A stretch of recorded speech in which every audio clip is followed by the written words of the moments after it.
आदर्श शिक्षण संस्थान जोधपुर की ऑनलाइन कक्षाओं में सभी भैया बहनों का स्वागत अभिनंदन। हमने षष्ठ पाठ कक्षा 9वीं का संस्कृत विषय का षष्ठ पाठ भ्रांतो बाल का प्रथम भाग हमने पहले अध्ययन किया था। आज अपन भ्रांतो बाल का द्वितीय भाग का आज हम अध्ययन करेंगे। प्रथम भाग में हमने पढ़ा था कि वह भटका हुआ बालक जिसका मन अध्ययन में नहीं लगता है और जिस समय विद्यालय जाने का समय होता है वह एक उद्यान में चला जाता है और बाकी सारे साथी उनके पहले दिन के पाठ को याद करके विद्यालय जाने की शीघ्रता कर रहे थे, लेकिन ये तंद्रालु बालक, ये भ्रांत बालक यानी भटका हुआ बालक ये किसी एक उद्यान में प्रवेश कर जाता है और वह वहाँ जाकर के ऐसे पशु पक्षियों को मित्र बनाने का विचार करता है, सोचता है। आज हम इसी को आगे लेकर के हम अध्ययन करते हैं। अतः स पुष्पोद्यानं व्रजन्तं मधुकरं दृष्ट्वा तं क्रीडितं द्वित्रिवारम् अहावयत्। तथापि स मधुकरः अस्य बालस्य आह्वानं तिरस्कृतवान्। ततो भूयो भूयः हठमाचरति बाले स मधुकरः अगायत्, वयं हि मधुसंग्रहव्यग्रा इति। इस में लिखा है अथ यानी इस प्रकार स पुष्प उद्यानम। स शब्द कस्मै प्रयुक्तम? स शब्द भ्रांतो बालस्य प्रयुक्तम। स यानी वह यानी कौन? भटका हुआ बालक। पुष्प उद्यानम व्रजंतम, पुष्प उद्यानम, पुष्प धन उद्यानम, इसमें गुण संधि भी है और इसमें समास भी है। पुष्पाणाम, पुष्पाणाम उद्यानम, पुष्पों का बगीचा, इसमें षष्ठी तत्पुरुष समास है।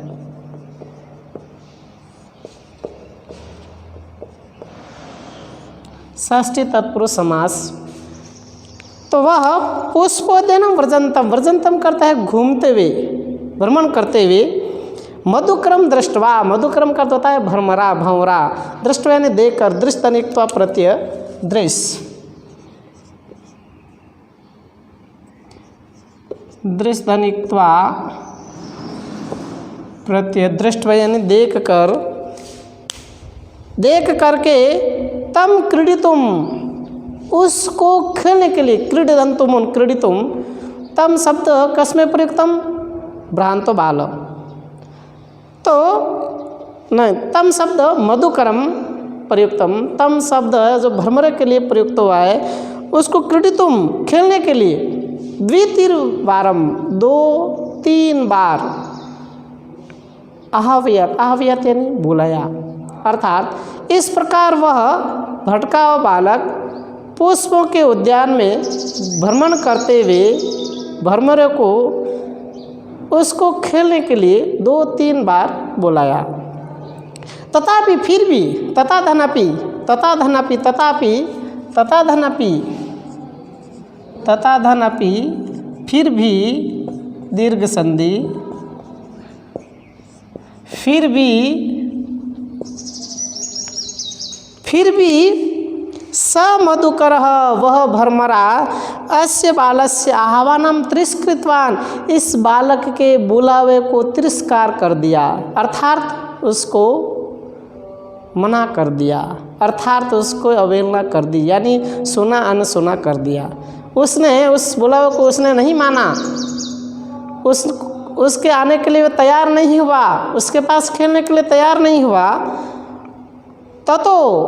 ततः इसके पश्चात भूयो भूयः बार बार हठमाचरति बाले, उस बालक के द्वारा बार बार हठ का आचरण किया जाता है। हठ यानी जिद, बालक बार बार बुलाता है आइए आइए मेरे पास आइए, खेलते हम, मेरे पास आइए। स मधुकर गायत, बार बार बालक के हट करने पर सह मधुकर गायत, वह भ्रमरा, उस भ्रमरे ने गाया, उस भ्रमर ने कहा, अगायत यानी गाया, क्या गाया? उसने कहा वयम ही मधु संग्रह व्यग्रा इति, हम निश्चित ही शहद को इकट्ठा करने में व्यस्त है। मधु संग्रह यानी शहद को इकट्ठा करने में, व्यग्र यानी व्यस्त है। हम सब मधु संग्रह में यानी मधु को संग्रह करने में, शहद को संग्रह करने में व्यस्त है, इसलिए मेरे पास आपके साथ खेलने का कोई समय नहीं है। तथा स बालः अलम भाषणेन अनेन मिथ्या गर्वितेन कीटेन इति विचिन्त्य अन्यत्र दत्त दृष्टि चंचवा तृणशलाकादिकम् आददानम एकम चटकम अपश्यत्। अवदत् च अहि चटकपोत मानुषस्य मम मित्रं भविष्यसि, यही क्रीडाव एतत् सूक्ष्म तृणं त्यज स्वादूनि भक्ष्य कौलानि ते दास्यामि इति स तु मया वटद्रुमस्य शाखायां निडं कार्यम् इत्युक्त्वा स्वकर्म व्यग्रा अभवत्। इसके बाद उसने कहा तदा स बाल अलम भाषणेन, इसके बाद तब उस समय स बाल, उस बालक ने कहा अलम भाषणेन, अलम यानी अलम शब्दस्य योगे तृतीया चतुर्थी विभक्ति भवति। अलम शब्दस्य योगे तृतीया चतुर्थी विभक्ति भवति। यदा निषेध अर्थे अलम शब्दस्य प्रयुक्तः भवति तदा तृतीया विभक्ति भवति। यदा पर्याप्त शब्दस्य अर्थ योगे अलम शब्दम प्रयुक्तम भवति तदा चतुर्थी विभक्ति भवति। अर्थात उदाहरण दृष्टि अलम भाषणेन, भाषणेन तृतीय विभक्ति, यानी व्यर्थ में भाषण मत करो, भाषण मत करो, भाषण करना व्यर्थ है। और चतुर्थ विभक्ति तो राम रावणाय अलम, राम रावण के लिए पर्याप्त है, तो उसमें अलम शब्दस्य योगे चतुर्थी विभक्ति, अलम भाषणेन अलम शब्दस्य योगे तृतीया विभक्ति भवति। इसलिए अलम यानी यहाँ पर अर्थ है मना, मत, नहीं। तो कहा उस बालक का अलम भाषणेन, भाषण मत करिए, किसके साथ? अनेन मिथ्या गर्वितेन कीटेन, इस घमंड से युक्त कीड़े के साथ, इस गर्व से युक्त, घमंड से युक्त कीड़े के साथ भाषण मत करिए। यानी क्योंकि उसने मना कर दिया था कि मैं तो मधु संग्रह कर रहा हूँ, इसलिए मेरे पास समय नहीं है। इसलिए इस बालक को लगा कि ये जो मधुकर है, ये भ्रमरा है, ये खेलने के लिए मेरे साथ नहीं आने वाला है। इसलिए बालक को लगता है कि इनके साथ खेलना उचित नहीं है, और ऐसा गुस्से में आकर उसको कहता है कि ये तो जो भ्रमरा है ये गर्व से युक्त है, घमंड से युक्त है, मैं मधु संग्रह कर रहा हूँ, मेरे पास समय नहीं है, इसलिए उसके घमंड है इसके अंदर, इसलिए इसको रहने दीजिए, इसके साथ कोई भाषण मत करिए, इसके साथ कोई बातचीत मत करिए। इति विचिन्त्य, इस प्रकार विचार करके अन्यत्र दत्त दृष्टि, अन्यत्र अवयव शब्द, अन्यत्र दूसरी जगह दत्त दृष्टि देने पर, अर्थात निगाह लगाने पर, निगाह देने पर, लगाने पर, यानी देखने पर, इस प्रकार चिंतन करके विचार करके दूसरी तरफ, अन्यत्र किसी और दूसरी तरफ देख करके, दृष्टि लगा करके, चंचवा तृणशलाकादिकम, चंचवा तृतीय व्यक्ति चंचु, चौंच के द्वारा तृणशलाकादिकम, घास के तिनकों को, चौंच से घास के तिनकों को आददानम ले जाते हुए, यानी दूसरी तरफ इसने दृष्टि डाली तो एक चौंच से घास के तिनकों को, सूखे हुए घास के तिनकों को ले जाते हुए, एकम चटकम अपश्यत, एकम चटकम नपुंसकलिंगम, चटक वैसे पुल्लिंग है, द्वितीय विभक्ति का है।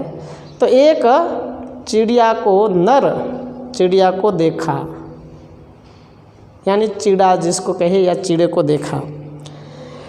अवदच्च, और उसने कहा, बोला, अहि चटक पोत, अरे चिड़िया, अरे चिड़े, अरे चिड़िया के बच्चे, मानुषस्य मम मित्रम भविष्यसि, मनुष्यों के मेरे मित्र बनोगे, यानी मनुष्यों के मित्र बनोगे, अर्थात मेरे मित्र बनोगे।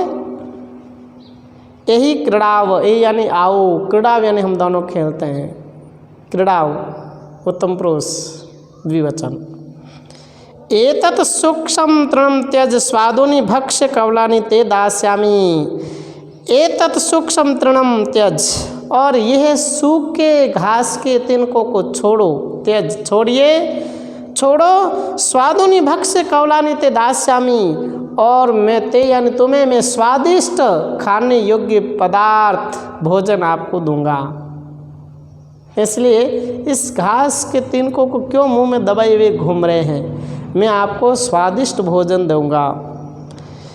इति यानी इस प्रकार, स तु मया, वह तो, और उसने क्या जवाब दिया, स तु मया वटद्रुमस्य शाखायां नीडम कार्यम इति उक्त्वा स्वकर्म व्यग्रो अभवात्। उसने कहा कि वह तो मया मेरे द्वारा वटद्रुम शाखायाम, वटद्रुम यानी बरगद का वृक्ष, बरगद का वृक्ष आप सबने देखा है, और प्रत्येक गांव में लगभग ये मिल जाता है, बहुत बड़ा वृक्ष होता है, उसकी शाखाएं जमीन पर लगी हुई रहती है, और कई कई वट वृक्ष की तो इतनी अधिक शाखाएं जमीन पर रहती है कि तना उसका दिखाई नहीं देता है, और सब गांव में लगभग ये उपलब्ध रहता है, जिसको मारवाड़ी बड़ला बोलते हैं, सबने देखा है।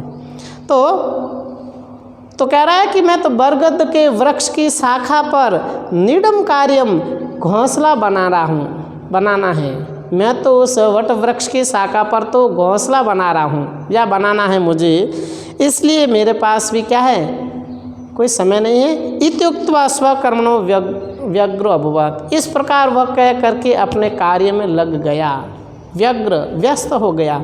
इत्युक्त्वा, इत्युक्त्वा तो इति धन उक्त्वा, इत्युक्त्वा, इति धन उक्त्वा, इसमें यण संधि है, इति धन उक्त्वा। तो इस प्रकार कह करके वह भी अपने कार्य में लग जाता है, संलग्न हो जाता है। मया, यहाँ एक शब्द आया मया, मया शब्द में मम अस्मत् शब्द से बना है ये, और ये तृतीय विभक्ति का एक वचन है, मया एक वचनम। शाखायाम में सप्तमी विभक्ति है, और इस प्रकार वह बालक जब इस भरमरे को, जब इस प्रकार की चिड़िया को भी अपने मित्र के लिए बुलाता है, तो वह आने को तैयार नहीं होता है। इस प्रकार बालक फिर और आगे विचार करता है और सोचता है, वो हम अगले वीडियो में पढ़ेंगे। लेकिन आज का गृह कार्य भी हम आपको दे देते हैं, गृह कार्य भी हम इसके साथ आपको दे देते हैं। गृह कार्य में सबसे पहले आपको शब्दार्था कुरुत, शब्दार्थ करिए। दूसरे नंबर पर एक पदेन प्रश्नानाम, एक पद वाले प्रश्न नाम कुरुत। दोनों प्रश्न आपको ये गृह कार्य में भी करने हैं। इस प्रकार भ्रांत बालक, भटकाव बालक ऐसे पशु पक्षियों को मित्र बना करके वह अपना मनोरंजन करना चाहता है, उसका मन अध्ययन में नहीं लगता है, तो इस प्रकार वह बालक यह अपना गतिविधि क्रियाकलाप करता है। तो आज के इस समय हम इतना ही अध्ययन करेंगे। धन्यवाद, नमस्कार।